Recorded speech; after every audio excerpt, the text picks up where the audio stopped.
Welcome to your comprehensive interactive study breakdown of Jane Austen's Pride and Prejudice. Far more than a romance, this novel is a sharp satire of Regency society, exploring pride, prejudice, and the constraints of class and gender. We'll dissect Austen's narrative techniques, especially free indirect discourse and irony, and examine how characters like Elizabeth Bennet and Mr. Darcy undergo moral growth. By the end, you'll be able to analyze the novel's structure, social commentary, and exam-style questions with confidence. Let's dive in. Let's map out the core concepts.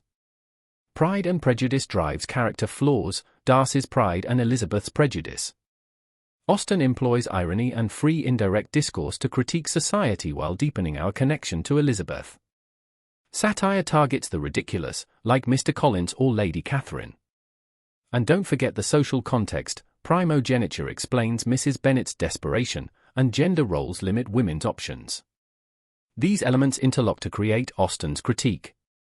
Turning to our core study notes, the iconic opening line drips with irony. Austen pretends to accept the truth while mocking society's obsession with marriage. Darcy's letter is a structural turning point. Its epistolary form allows direct revelation of Wickham's deceit and Darcy's true nature. Elizabeth's exclamation of self-knowledge after reading the letter is a classic anagnorisis, marking her moral growth. Use these quotes to support arguments about pride, prejudice, and narrative technique. Elizabeth's journey is a process of moral growth. Initially, she is quick to judge, accepting Wickham's false tale and rejecting Darcy. The first turning point is Darcy's insulting proposal and his revealing letter. This forces Elizabeth to confront her own prejudice and recognize her errors.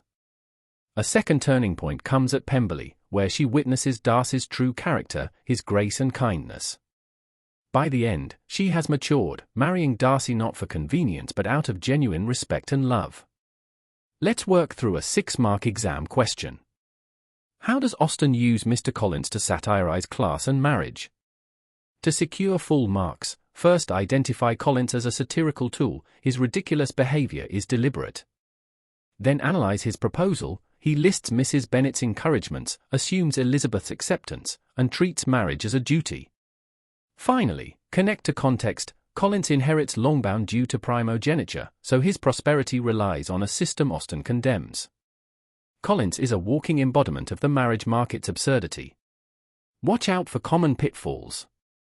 First, don't reduce the novel to a love story. Examiners want analysis of satire and social commentary.